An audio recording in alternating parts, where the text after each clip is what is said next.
Hello, and welcome to this week's live weekly warm-up.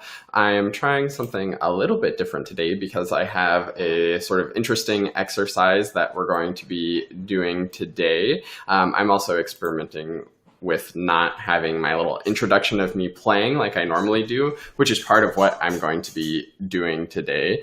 So leave a comment and let me know if you missed the little doodly intro or you like not having it. And we'll see what I can do about that in the future. You do have to deal with me sort of rambling for a moment or two while I share this to all of the right places, but hopefully that goes by pretty quick. So for this week's warm-up, what I would like to do is sort of demonstrate a true, like, proper long tones. I've talked about long tones a lot before on here because they're part of the 3-step warm-up of the long tones, technique and articulation. And I've demonstrated many different long tone exercises, but today I want to really demonstrate exactly what a long tone exercise is like and exactly what I do for my long tones. So I think you might be surprised, number one, at how long the long tones are, because I really spend the time to really find the sound that I want and get it going well. And if there's anything that I don't like about it, I'll try it again.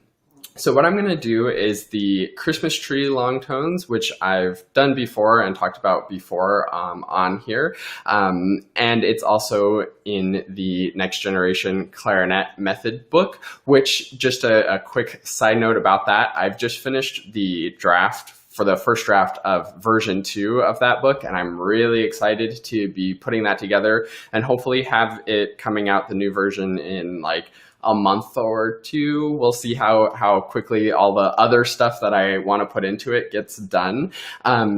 But don't forget that if you already have the book, if you've already purchased the Next Generation Clarinet Method, then you'll get all of the updates that I'm putting out in version 2, which is going to be massive.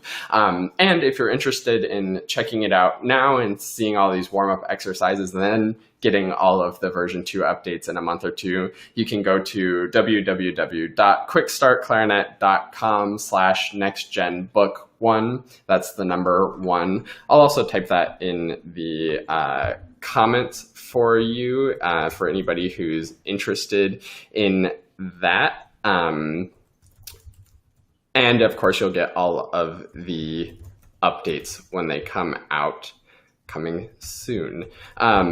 So for today's warm-up, I'm going to be doing the Christmas tree long tones from that, but I'm going to do it truly how I do it. I haven't really played anything at all today. I just put on my reed and maybe play one note to make sure that it was a reed. And then I didn't do the little introduction playing, so this is my first time playing. So I want you to really listen to what I'm doing to hold the notes really long, find the very best sound.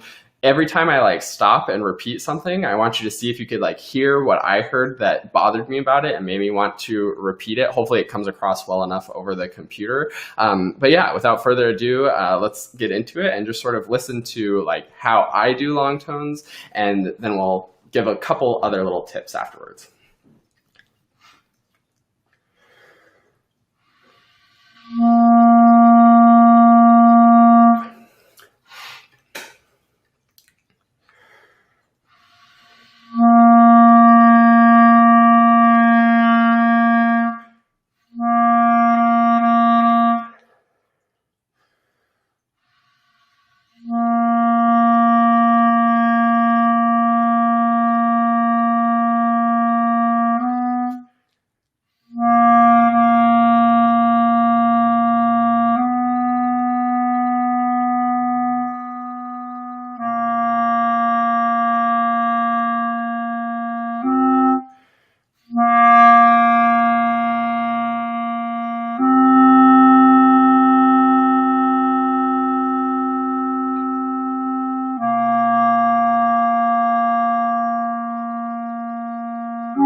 So you can see that I really hold every single note really nice and long. I do many of the intervals multiple times to really get the sound that I want. And even with the first note, I tried it like many different times to like try to get it really focused in. And even then I didn't think like, I think my reed might have dried out a little bit. And it wasn't really like a good sound until like about the G. From there, I think it got better though. And I can really feel like in my upper lip, my corners, all of those muscles are really warm now actually from doing that, because that was about like 5 minutes straight of just really lots and lots of continuous playing. So I really encourage you to do those long tone exercises really in depth like that. Usually when I do the long tones and demonstrate them on here as like the different exercises, I sort of just play through it. And I try to demonstrate playing through it really well. And usually I'm a little bit warmed up before I get started, so I can play through it really well. But I really encourage you to like take that time and get it going really perfectly. The other nice thing about this is it can almost be sort of meditative, where you really spend like the time to listen to yourself and reflect on how you sound. And that's always nice to sort of have that calming, fresh start to things where you're really experimenting, like listening to the feedback, sort of getting into that zone. And I think during these times especially, it's nice to have that little bit of relaxing, calm, meditative space. So I hope everybody is doing well, and I hope this was helpful for you to sort of get a better, more in-depth look of like exactly how I do long tones to really get the sound that I want. When you do them like that, it'll actually make your playing get better faster, because you're getting that quality, and that's the kind of quality of sound that you want to get on any music that you're playing. So thanks so much for watching. There are a couple of questions today, which is fantastic. I'm always happy to answer any questions that you guys have as we're going through this. So one question is, what strength reeds do I use? Right now I'm using the D'Addario Evolutions size 4. Reed strength has more to do with like your mouthpiece than really anything else. So just because that's what I use, you don't have to use that to sound good. Great. So also, yeah, how long should I do long tones for? It's totally up to you. I always recommend warm-ups should be about 1/3 of your practice time. So it depends how long you're practicing for. That exercise I just did was about 5 minutes for the one exercise. And I think 5 to 10 minutes of long tones is plenty for the day, as long as you're going for really high quality. Everything's all about quality over quantity. So thanks so much for watching. Leave any other questions that you have, and I'll answer those in the chat later if you're watching the replay of this or anything like that. And I will see you next week on next week's live weekly warm-up. Thanks for watching.